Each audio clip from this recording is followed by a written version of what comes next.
Friends ಎಲ್ಲರೂ ಹೇಗಿದ್ದೀರಾ? ಇವತ್ತು ಡ್ರೈ ಫ್ರೂಟ್ಸ್ ಲಡ್ಡು ಯಾವ ರೀತಿ ಮಾಡೋದು ಅಂತ ತೋರಿಸ್ಕೊಡ್ತಾ ಇದ್ದೀನಿ. ಈಸಿಯಾಗಿ, ಟೇಸ್ಟಿಯಾಗಿ, ಹೆಲ್ದಿಯಾಗಿ ಮನೆಯಲ್ಲೇ ಮಾಡ್ಕೊಬೋದು. ನೀವು ನಿಮ್ಮ ಮಕ್ಕಳಿಗೆ ಮನೆಯಲ್ಲೇ ಮಾಡಿಕೊಟ್ಟಾಗ ಇದು ಹೆಲ್ತ್ಗೆ ತುಂಬ ಒಳ್ಳೆಯದು. ಅದಕ್ಕೋಸ್ಕರ ನಾನು ಈ ವಿಡಿಯೋ ಮಾಡ್ತಾಯಿದ್ದೀನಿ. ನೀವು ಒಂದ್ಸಲ ಈ ಥರ ಟ್ರೈ ಮಾಡಿ, ಚೆನ್ನಾಗಿರುತ್ತೆ. ನಾನು ಇದಕ್ಕೆ ಬಾದಾಮಿ, ಮಖಾನ, ಕೊಬ್ಬರಿ ಮತ್ತು ಪಂಪ್ಕಿನ್ ಸೀಡ್ಸು, ಸನ್ಫ್ಲವರ್ ಸೀಡ್ಸು ಮತ್ತು ಡೇಟ್ಸು, ಕಡಲೆ ಬೀಜ, ಕಡಲೆಪಪ್ಪು ಎಲ್ಲ ಹಾಕಿದ್ದೀನಿ. ನಿಮಗೆ ಯಾವ ಡ್ರೈ ಫ್ರೂಟ್ಸ್ ಇಷ್ಟ ಆಗುತ್ತೋ ಅದನ್ನು ನೀವು ಹಾಕ್ಬೋದು. ಇದಕ್ಕೆ ಎಲ್ಲ ಸ್ವಲ್ಪ ಇದು ಹುರ್ಕೊಬೇಕು. ಚೆನ್ನಾಗಿ ಹುರ್ಕೊಂಡಾಗ ನೀವು ಜಾಸ್ತಿ ದಿನ ಅದನ್ನು ಸ್ಟೋರ್ ಮಾಡ್ಕೊಬೋದು. ಅದಕ್ಕೋಸ್ಕರ ನಾವು ಚೆನ್ನಾಗಿ ಹುರ್ಕೊಬೇಕಾಗತ್ತೆ. ಎಲ್ಲ ಸಣ್ಣ ಉರಿನಲ್ಲಿ ಹುರ್ಕೊಬೇಕು. ಬಾದಾಮಿ ಸ್ವಲ್ಪ ಲೇಟ್ ಆಗುತ್ತೆ, ಬೇರೆದೆಲ್ಲ ಸ್ವಲ್ಪ ಬೇಗ ಆಗುತ್ತೆ. ಫ್ರೆಂಡ್ಸ್ ನೋಡಿ, ಇದಕ್ಕೆ ಬಾದಾಮಿನ ಸಣ್ಣ ಉರಿನಲ್ಲಿ ನೀವು ಎಷ್ಟು ಕ್ವಾಂಟಿಟಿ ತೊಗೊತೀರ ನೋಡಿಕೊಂಡು ಮಾಡ್ಕೊಳ್ಳಿ. ನಾನು ಇದನ್ನು ಚೆನ್ನಾಗಿ ಈ ಥರ ಕಲರ್ ಚೇಂಜ್ ಆಗುತ್ತೆ ಅಲ್ಲಿವರೆಗೂ ಹುರ್ಕೊಬೇಕು. ಎಲ್ಲ ಚೆನ್ನಾಗಿ ಕೆಂಪಗೆ ಹುರ್ಕೊಬೇಕು. ಇದನ್ನು ಹುರ್ಕೊತ ನಾವು ಡೇಟ್ಸ್ದು ಬೀಜ ಎಲ್ಲ ತೆಗೆದಿಟ್ಕೊಳ್ಳೋಣ. ನೋಡಿ, ಈ ಥರ ಚೆನ್ನಾಗಿ ಹುರ್ಕೊಂಡಾಗ ಅದ್ರದ್ದು ವಾಸನೆಯೂ ಚೆನ್ನಾಗಿ ಬರುತ್ತೆ. ಟೇಸ್ಟು ತಿನ್ನೋವಾಗ ನಿಮಗೆ ಹಸಿ ಅನಿಸಲ್ಲ. ಆ ಟೇಸ್ಟು ಚೆನ್ನಾಗಿರುತ್ತೆ. ಬಾದಾಮಿ ಎಲ್ಲ ತುಂಬ ಹೆಲ್ತ್ಗೆ ಒಳ್ಳೆಯದು, ನಿಮಗೆ ಗೊತ್ತು. ಇದು ನೋಡಿ ಸನ್ಫ್ಲವರ್ ಸೀಡ್ಸು. ನೀವು ಕ್ವಾಂಟಿಟಿ ನೋಡ್ಕೊಂಡು ಹಾಕ್ಕೊಳ್ಳಿ. ನಾನು ಎಲ್ಲನೂ ಒಂದೊಂದು ಪ್ಯಾಕೆಟ್ ತೊಗೊಂಡಿದ್ದೀನಿ, 100 ಗ್ರಾಮ್ 200 ಗ್ರಾಮ್ ಆ ಥರ. ನೀವು ಕ್ವಾಂಟಿಟಿ ನೋಡ್ಕೊಂಡು ಹಾಕ್ಕೊಳ್ಳಿ.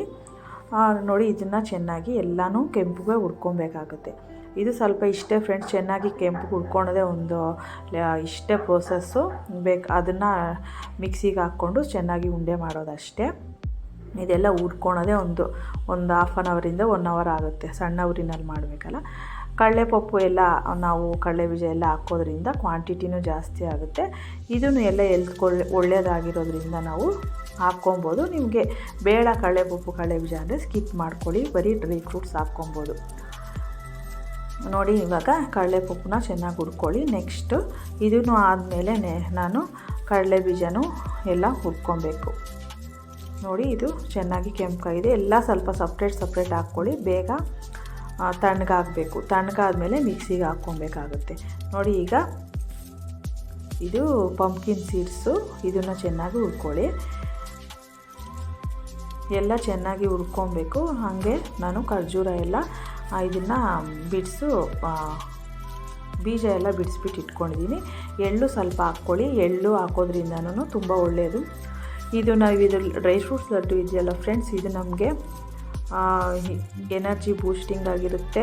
ಮತ್ತು ದಿನ ಒಂದೊಂದು ಲಡ್ಡು ತಿನ್ನೋದ್ರಿಂದ ನಮಗೆ ಹೆಲ್ತ್ ಬೆನಿಫಿಟ್ ಜಾಸ್ತಿ ಇರುತ್ತೆ ಫ್ರೆಂಡ್ಸ್. ಏರ್ಸ್ಗೆ ಎಲ್ಲ ಇದು ಒಳ್ಳೆಯದು. ಕಣ್ಣಿಗೆ ಬಾದಾಮಿ ಮತ್ತು ನೆನಪಿನ ಶಕ್ತಿಗೆಲ್ಲ ಇದು ಒಳ್ಳೆಯದು.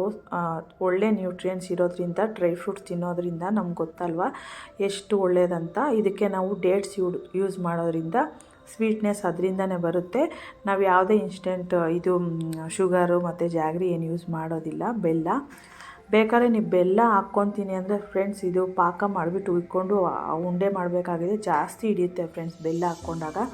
ಹೋದ್ಸಲಿ ಮಾಡಿದಾಗ ನಾನು ಬೆಲ್ಲ ಹಾಕಿದ್ದೆ, ಜಾಸ್ತಿ ಹಿಡಿಯುತ್ತೆ ಬೆಲ್ಲ. ಅದು ಉಂಡೆನೇ ಬರಲ್ಲ, ಜಾಸ್ತಿ ಕಷ್ಟ. ಜಾಸ್ತಿ ಇದು ಬೆಲ್ಲ ಹಾಕ್ಕೊಬೇಕಾಗುತ್ತೆ. ಅದಕ್ಕೋಸ್ಕರ ನಾನು ಈ ಸತಿ ಡ್ರೈ ಫ್ರೂಟ್ಸ್ ಇದು ಖರ್ಜೂರನೇ ತೊಗೊಂಡಿದ್ದೀನಿ. ಇದೆಲ್ಲ ಹುರಿದು ರೆಡಿ ಮಾಡಿ ಇಟ್ಕೊಂಡ್ರೆ ನಮಗೆ ಖರ್ಜೂರ ನಾನೊಂದು ಬಾಕ್ಸ್ ತೊಗೊಂಡಿದ್ದೆ, ಅದು ಸಾಲಿಲ್ಲ. ನಾನು ನೆಕ್ಸ್ಟ್ ಟೈಮ್ ತಿರ್ಗಾ ಹೋದಾಗ ಎಷ್ಟಕ್ಕೆ ಬೇಕೋ ಅಷ್ಟಕ್ಕೆ ಉಂಡೆ ಬರೋ ರೀತಿ ಅಂಟು ಬರೋವರೆಗೂ ನಾವು ಖರ್ಜೂರ ಹಾಕ್ಕೊಬೇಕಾಗುತ್ತೆ. ನೀವು ಬೇಕಾದರೆ ಇನ್ನೊಂದ್ಸಲಿ ಬೇಕಾದ್ರೆ ಪುಡಿ ಎತ್ತಿಟ್ಕೊಂಡ್ರೆ ನೀವು ಖರ್ಜೂರ ತಂದು ಮಿಕ್ಸಿಗೆ ಹಾಕ್ಕೊಂಡು ಅದನ್ನು ನಾವು ಮಿಕ್ಸ್ ಮಾಡಿಕೊಂಡು ಉಂಡೆ ಮಾಡ್ಕೊಬೋದು. ಅದಕ್ಕೋಸ್ಕರ ನಾನು ಸ್ವಲ್ಪ ಜಾಸ್ತಿನೇ ಮಾಡಿದೆ, ಅದು ಸಾಲಿಲ್ಲ ನನಗೆ. ತಿರ್ಗಾ ನಾನು ನೆಕ್ಸ್ಟು ಅದನ್ನು ತಂದು ನಾನು ಮಾಡಿಕೊಂಡೆ. ನೋಡಿ, ಮಖಾನ ಸ್ವಲ್ಪ ಲೇಟ್ ಆಗುತ್ತೆ. ಮಖಾನ ಸ್ವಲ್ಪ ಗರಿಯಾಗಿ ಹುರ್ಕೊಬೇಕು. ಇದು ಸ್ವಲ್ಪ ಸಣ್ಣ ಉರಿನಲ್ಲೇ ಆಗಬೇಕು. ನೋಡಿ, ಈ ಥರ ಪ್ರೆಸ್ ಮಾಡಿದ್ರೆ ಮೆತ್ತಗಿರುತ್ತೆ ಅದು. ಇದು ದ್ರಾಕ್ಷಿ ಏನೋ ಹುರ್ಕೊಳಲ್ಲ ಫ್ರೆಂಡ್ಸ್, ಹಾಗೆ ಹಾಕಿದ್ದೆ ನಾನು. ಹೊಟ್ಟೆಲ್ಲ ತೆಗ್ದು ರೆಡಿ ಮಾಡಿ ಇಟ್ಕೊಬೇಕು ಕಡಲೆ ಬೀಜದ್ದು. ನೋಡಿ, ಇದು ಮಿಕ್ಸಿ ಜಾರ್ಗೆ ಎಲ್ಲ ನಾವು ಪುಡಿ ಮಾಡ್ಕೊತ ಹೋಗೋಣ. ಸ್ವಲ್ಪ ತರಿಯಾಗಿದ್ದರೆ ಚೆನ್ನಾಗಿರುತ್ತೆ. ನಿಮಗೆ ಫೈನ್ ಪೇಸ್ಟ್ ಇದು ಮಾಡ್ಕೊತೀನಿ ಅಂದರೆ ಹಂಗೂ ಮಾಡ್ಕೊಬೋದು. ಹಂಗಂಗೆ ಸಿಕ್ಕಿದ್ರೆ ಮಕ್ಳಿಗೆ ಇಷ್ಟ ಆಗುತ್ತೆ.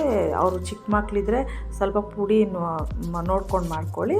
ಅವ್ರಿಗೆ ಅಗ್ಯೋಕ್ಕಾಗುತ್ತೆ ಅಂದರೆ ಓಕೆ, ಸ್ವಲ್ಪ ಹಂಗಂಗೆ ನಾವು ತರಿಯಾಗಿ ರುಬ್ಕೊಬೋದು. ಎಲ್ಲದನ್ನೂ ಸ್ವಲ್ಪ ಮಿಕ್ಸಿ ಮಾಡಿಕೊಂಡು ಒಂದು ಪಾತ್ರೆಗೆ ಹಾಕ್ಕೊಳ್ಳಿ. ತಣ್ಣಗಾದ್ಮೇಲೆ ಎಲ್ಲ ಈ ಥರ ಮಿಕ್ಸ್ ಮಾಡ್ಕೊಬೇಕು. ಮಿಕ್ಸ್ ಮಾಡಿಕೊಂಡು ಸ್ವಲ್ಪ ಪುಡಿ ಹಾಕ್ಕೊಂಡು ಅದ್ಮೇಲೆ ಸ್ವಲ್ಪ ಖರ್ಜೂರನೂ ಹಾಕ್ಕೊಂಡು ಸ್ವಲ್ಪ ನುಣ್ಣಗೆ ಪುಡಿ ಮಾಡಬೇಕು. ಎಲ್ಲ ಸ್ವಲ್ಪ ಹಂಗೇನು ಉದುರಿಸಿದ್ದೀನಿ, ಸ್ವಲ್ಪ ಮಿಕ್ಸಿಗೆ ಹಾಕಿ ತರಿಯಾಗಿ ಎಲ್ಲ ಮಾಡ್ಕೊಂಡಿದ್ದೀನಿ. ಎಲ್ಲ ಏನೇನು ಹುರಿದಿದ್ದೀವೋ ಎಲ್ಲನೂ ಮಿಕ್ಸಿ ಜಾರ್ಗೆ ಹಾಕ್ಕೊಂಡು ಸ್ವಲ್ಪ ಹಂಗೇನು ಹಾಕ್ಕೊಂಡ್ರೆ ಹಂಗಂಗೆ ಸಿಕ್ಕಿದಾಗ ತಿನ್ನೋವಾಗ ಚೆನ್ನಾಗಿರುತ್ತೆ ಅಂತ ಫ್ರೆಂಡ್ಸ್. ನೋಡಿ ಈ ಥರ ಸಿಕ್ಕಿದಾಗ ಅದು ಪುಡಿ ಆಗಬೇಕು, ಅಲ್ಲಿವರೆಗೂ ನೀವು ಬೇಯಿಸ್ಕೊಳ್ಳಿ.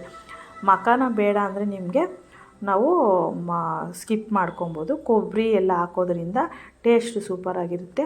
ಮಖಾನ ಹೆಲ್ತ್ಗೆ ಮತ್ತು ಬೋನ್ಸ್ಗೆ ಎಲ್ಲ ಒಳ್ಳೆಯದಲ್ವ ಫ್ರೆಂಡ್ಸ್. ಅದಕ್ಕೋಸ್ಕರ ನಾವು ಇದನ್ನು ಮನೆಯಲ್ಲೇ ಮಾಡೋದ್ರಿಂದ ಹೆಲ್ದಿಯಾಗಿ ಟೇಸ್ಟಿಯಾಗಿ ಮಾಡಿಕೊಡ್ಬೋದು ಮಕ್ಕಳಿಗೆ. ಅದಕ್ಕೋಸ್ಕರ ನೀವು ಈ ಥರ ಒಂದ್ಸಲ ಟ್ರೈ ಮಾಡಿ ಹೇಗಿತ್ತು ಅಂತ ತಿಳಿಸಿ. ನನ್ನ ಚಾನಲ್ನ ಯಾರ್ಯಾರು ಸಬ್ಸ್ಕ್ರೈಬ್ ಮಾಡ್ಕೊಂಡು ನೋಡ್ತಾ ಇದ್ದೀರಾ ಅವ್ರಿಗೆಲ್ಲ ತುಂಬ ಥ್ಯಾಂಕ್ಸ್. ಯಾರ್ಯಾರು ಸಬ್ಸ್ಕ್ರೈಬ್ ಮಾಡ್ಕೊಂಡು ನೋಡ್ತಾ ಇಲ್ಲ ಸಬ್ಸ್ಕ್ರೈಬ್ ಮಾಡ್ಕೊಳ್ಳಿ, ಲಾಸ್ಟ್ವರೆಗೂ ನೋಡಿ ಫ್ರೆಂಡ್ಸ್, ಸಪೋರ್ಟ್ ಮಾಡಿ. ನೋಡಿ ಇದನ್ನು ಚೆನ್ನಾಗಿ ನೋಡಿ ಹೆಂಗೆ ಈ ಥರ ಇಸುಕ್ದಾಗ ಉಂಡೆ ಬಂದರೆ ಅಷ್ಟು ಸಾಕಾಗುತ್ತೆ ಅಂತ ನಮ್ಗೆ ಗೊತ್ತಾಗುತ್ತೆ. ಸ್ವಲ್ಪ ನೋಡಿಕೊಂಡು ನೀವು ಖರ್ಜೂರ ಉಂಡೆ ಬರೋವರೆಗೂ ಅಷ್ಟು ಹಾಕ್ಕೊಳ್ಳಿ. ನನಗೆ ಇದು ಜಾಸ್ತಿ ಪುಡಿ ಆಯಿತು ಫ್ರೆಂಡ್ಸ್, ಅದನ್ನು ಸ್ವಲ್ಪ ಸಪ್ರೇಟಾಗಿ ಎತ್ತಿಕ್ಬಿಟ್ಟು ನಾನು ಆಮೇಲೆ ತಿರ್ಗಾ ಖರ್ಜೂರ ತಂದು ಮಾಡಿದೆ. ಆ ಥರ ಮಾಡ್ಕೊಬೋದು ನಾವು. ಉದ್ದಿದ್ದು ಎಲ್ಲ ರೆಡಿ ಮಾಡಿ ಇಟ್ಕೊಂಡು ಟೈಮ್ ಇದ್ದಾಗ ನೋಡಿ ಅದಕ್ಕೆ ನಾನು ಸ್ವಲ್ಪ ಇದನ್ನು ಸ್ವಲ್ಪ ಬಿಸಿ ಮಾಡಿಕೊಂಡೆ ಹಂಗಂಗೇನು ಸ್ವಲ್ಪ ಹಾಕಿದ್ದೀನಿ ಒಣ ದ್ರಾಕ್ಷಿನ. ನೀವು ಬೇಕಾದರೆ ಇನ್ನು ನೀವು ವಾಲ್ನಟ್ ಮತ್ತು ಪಿಸ್ತಾ ಹಾಕಿದ್ರೆ ಸ್ವಲ್ಪ ಟೇಸ್ಟ್ ಚೇಂಜ್ ಆಗ್ಬೋದು. ಬೇಡ ಅಂತಂದರೆ ನೀವು ಸ್ಕಿಪ್ ಮಾಡ್ಕೊಳ್ಳಿ. ನಾನು ಅದನ್ನೇನು ಹಾಕಿಲ್ಲ, ಇಷ್ಟನ್ನು ಮಾತ್ರ ಹಾಕ್ಬಿಟ್ಟು ಮಾಡಿದ್ದೀನಿ. ನೋಡಿ ಈ ಥರ ಉಂಡೆ ಬರಬೇಕು. ಇದನ್ನು ಚೆನ್ನಾಗಿ ಸ್ವಲ್ಪ ಕೈಯಲ್ಲಿ ಸ್ಮ್ಯಾಶ್ ಮಾಡ್ಕೊಂಡು ಹಿಂಗೆ ಇಸ್ಬಿಟ್ಟು ನೋಡಿದಾಗ ಉಂಡೆ ಬರಬೇಕು. ಅಲ್ಲಿವರೆಗೂ ನೀವು ಇದನ್ನು ಮಾಡಬೇಕಾಗುತ್ತೆ. ನೋಡಿ ಈ ಥರ ಚೆನ್ನಾಗಿ ಉಂಡೆ ಮಾಡಿಬಿಟ್ಟು ಇಟ್ಕೊಳ್ಳಿ, ಚೆನ್ನಾಗಿರುತ್ತೆ. ನಾನು ನೆಕ್ಸ್ಟ್ ತಂದು ಅದನ್ನು ಮಾಡಿದೆ ಫ್ರೆಂಡ್ಸ್, ಅದನ್ನು ಮಾಡಿದ್ದೀನಿ ವೀಡಿಯೋ. ತಿರ್ಗಾ ಸಾಲಿಲ್ಲ ನನಗೆ ಒಂದು ಡಬ್ಬ ಇಷ್ಟು ಕ್ವಾಂಟಿಟಿಗೆ, ಇನ್ನೊಂದು ಡಬ್ಬ ತಂದು ಅದೂ ಸಾಲಿಲ್ಲ. ಇನ್ನೊಂದು ಸಲ ಮಾಡಬೇಕು ನಾನು. ಈ ಥರ ನೀವು ಮಾಡಿ ತುಂಬ ಚೆನ್ನಾಗಿರುತ್ತೆ. ಹೇಗಿತ್ತು ಅಂತ ತಿಳಿಸಿ friends. Thank you for watching. ನೋಡಿ ಈ ಥರ ನಿಮಗೆ ಎಷ್ಟು ದಪ್ಪ ಬೇಕೋ ಅಷ್ಟು ಉಂಡೆ ಮಾಡ್ಕೊಳ್ಳಿ. ಇದು ನೋಡಿ ಮಿಕ್ಕಿರೋದು ಎಲ್ಲ ಬಾಕ್ಸ್ಗೆ ಹಾಕಿಕೊಂಡು ನಾವು ತಿರ್ಗಾ ಖರ್ಜೂರ ತಂದು ಎಷ್ಟು ಇಷ್ಟ ಆಯಿತು. ನೆಕ್ಸ್ಟ್ ತಿರ್ಗಾ ತಂದಾಗ ಇದನ್ನು ಮಾಡಿದ್ದು ಫ್ರೆಂಡ್ಸ್. ಇದನ್ನು ಹೇಗಿತ್ತು ಅಂತ ತಿಳಿಸಿ. Thank you for watching. Please subscribe ಮಾಡ್ಕೊಂಡು ಶೇರ್ ಮಾಡಿ, ಲೈಕ್ ಮಾಡಿ. Thank you.